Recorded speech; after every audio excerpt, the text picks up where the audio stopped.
This is Grimm Grinner on all channels. News of violent attacks within the GTA. Short bursts of unrestrained violence and aggressive behavior. Counts down to 0. Devastation spread. Is there anyone there?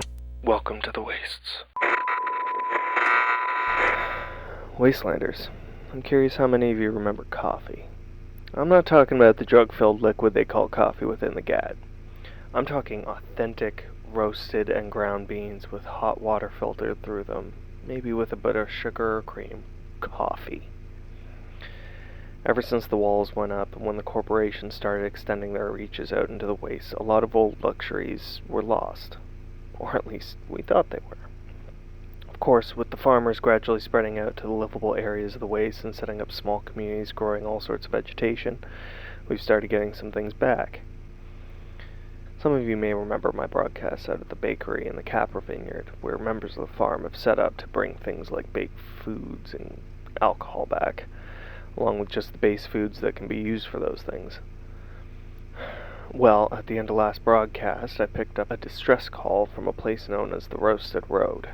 I brought it to Alley Cat's attention and she helped me put together a small squad to go along and provide help. She also informed me that they're a friendly outpost boasting the only coffee not under corporate or militia control. From the sound of things, they're currently under assault by some raiders who want to try and turn their farm into a chemical drug spot using their equipment and the crops. We're en route to help out, and we'll hopefully have more of an update afterwards. I'm just hoping we get there in time.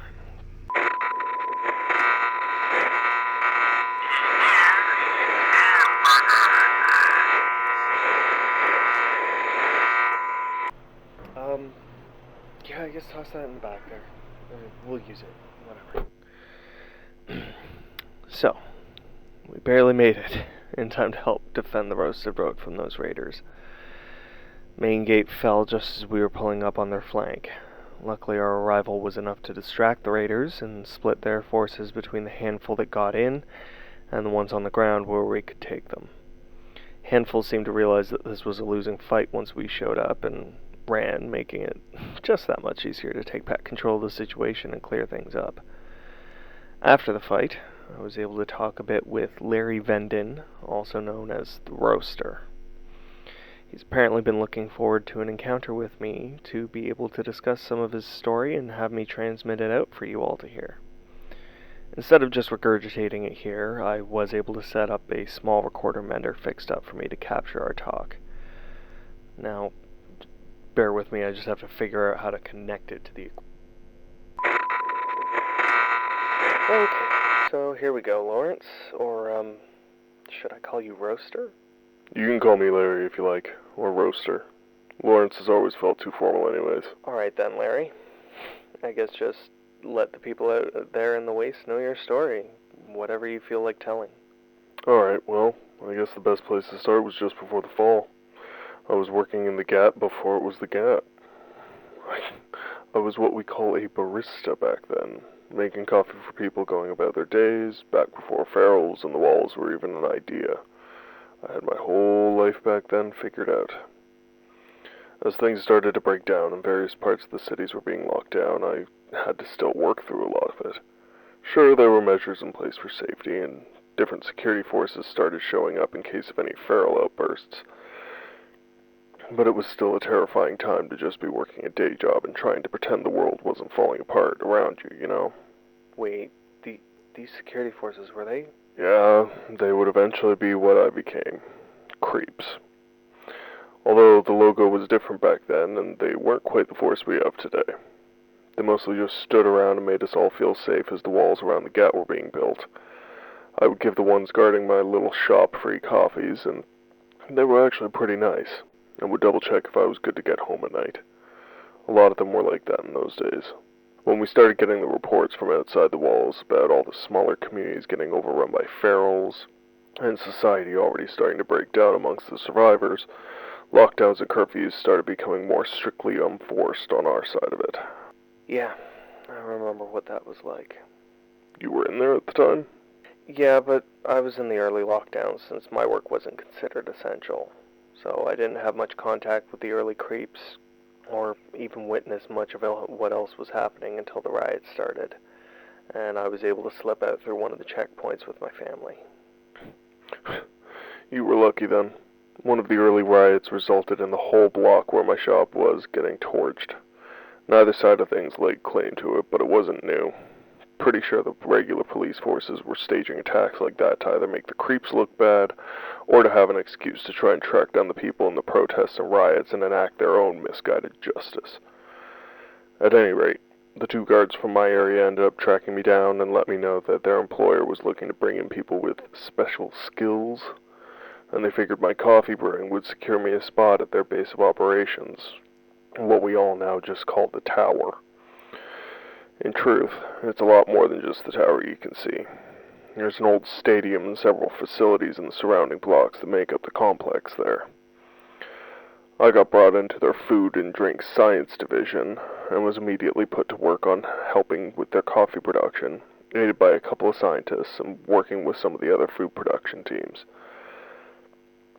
We all had small greenhouse rooms for our particular crops, and worked away on experimenting with different ways of growing and combining strains of different chemicals and medications with them. We were all told that it was in the interest of minimizing how much needed to be planted to create a sustainable food source that could provide citizens with all the necessary nutrients. It was believed that in the case of a cataclysmic event, that we would potentially need to survive off a handful of crops, so making sure people could get all they need from those would help keep humanity going until we could assess future situations. Of course, knowing what I do now, it was all a lie. Honestly, I can see how they would lure a lot of people in with stuff like that. It does sound idyllic. Doesn't it? I worked in those labs for years, even after the bombs dropped. Thinking that the world was destroyed outside those walls helped me turn a blind eye to what was really happening. I just grew my coffee beans and helped the scientists add what they needed to their formulas. Eventually, I was told I was no longer needed in the labs and could choose a placement anywhere within the corporate ranks. Remembering the way those guards helped me, I decided to join the creep division. I was relocated to the appropriate district and trained for about a year. That was a year of integration into the corporate regulated lifestyle, including the standard coffee breaks a few times a day during their own radio broadcasts. Drinking my custom-created blend that the FDSD was putting out there felt good and helped me keep alert and ready for anything asked of me by my superiors. I felt like a new man, in service of a cause I could believe in. And mentally, I actually was a new man, one that the old me would have been terrified of. What do you mean? Did they brainwash you or something? Yes and no. In truth, I brainwashed myself, under the instruction of the heads of my old division. See, what I hadn't realized working with the FDSD was that they weren't actually enhancing the coffee to provide nutrients to the citizens within the walls. The rest of the food products they created were enhanced that way, but the coffee was being altered in a more sinister method. Someone there had concocted some sort of drug that had an effect on people not terribly different from that of a mind control serum.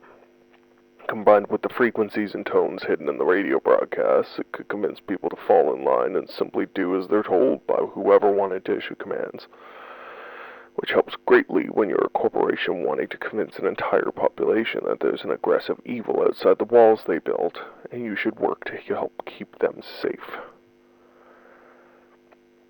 The only problem is that it would wear off, and trying to convince several regions worth of people to come in for some sort of chemical injection multiple times a day would fail, and they would lose all sense of control over their population. So they had people like me working on altering the chemical makeup of various food and drink products to try and make something that could be easily sold and consumed, so that the populace would drug themselves and never know the difference. So they engineered the coffee to get people to consume this drug, and had the tones in the broadcast to keep people complacent and unaware of what was going on? Yeah, and I hate myself every single day for helping with it. But you said you were drinking the coffee and had fallen under the spell too. How's it that you're here now, helping create something like the Roasted Road? Well, that's the thing with a chemical agent reliant on an external frequency to take full effect. If your hearing is damaged in such a way that you can no longer hear the tones, then the chemicals stop working. I went on a mission with my squad to clear out what we were told was a feral nest just a few clicks out from the walls. Turns out it was a trap set by some members of a raider group involving a sonic bomb. Long story short, my protective gear wasn't calibrated, and I suffered mild hearing damage. It took a couple days for me to start to notice the effects, but I found that I was less inclined to simply obey the commands being issued over comms devices and through the radio broadcasts. My next mission was to investigate an outpost housing supposed rebels. That was my first encounter with anyone properly from outside of the GAT, and I couldn't bring myself to pull the trigger. So I broke protocol, helped them out, and in doing so became a traitor to the corporations. I repurposed the armor, gave the weapons I still had on me to people who could use them to keep safe, and eventually met up with some of the farmers who helped set up this settlement. Was it hard getting them to trust you, or did you hide this information in some way? Oh, there was no hiding it. But when they saw I wasn't a threat, I was allowed to tag along, and when I proved I knew what I was doing when it came to coffee bean growth, they quickly gave me my nickname, and I took on my role in the community. Aren't you worried about the corporations finding you, or having to face your old squad or something? For the first while I was. The idea of facing what I did back in those years will always haunt me, but knowing that I'm finally doing some good, and that there are people who have my back, that helps put me at ease. Plus, the coffee we've been able to create here is 1,000 times better than what was being manufactured behind those walls, with none of the mind control. Yeah, it's been years since I've had the good stuff. I'd almost forgotten how much I missed it. Well, we'll be sure to set you up with some of the nicer blends to take with you back to Brb'Lac. I know Mama could let... And that was all I was able to record. Seems like the battery cut out on us, but I'm still happy I got the story. It's hard to imagine that the corporations have been around for so much longer than even I imagined. And it's sickening to think the lengths they'll go to just to have control over people. Fucking despicable. Well, I'll be sticking around for a day or two with a couple of the squad we came with to help with some repairs to the gate and to do some small scavenging in the area since there's some ruins nearby. CJ and some of the others are heading back along the main road and ideally securing sections of it to try and set up a proper trade route between here and Brb'Lac. Luckily, my new bike was ready before we came out here, so I'll be able to get back easily enough. Oh, no. I'll be keeping that stuff with me, just in case. Yeah. Alright, I gotta wrap this up so that they can get on the road. Picked up a thermal mug from a trader, so I think I'll pay Larry a visit and get some coffee in me before I gear up. This has been Grimm Grinner, voice of the Wastes on all channels. See you in the Wastes. Welcome to The Wastes is a Wasteland podcast brought to you by Edward Grimm Grinner Hutchinson. Feel free to follow me on all social media and make sure to subscribe to hear more new episodes as they release. If you like what I do here and want to get some cool buttons or an enamel pin, check me out on Buy Me a Coffee. Donations there go towards being able to produce the best content I can make, and I offer some pretty fun perks as well. For more information and all the links, check out linktree.com/welcome to the wastes. See you in the wastes.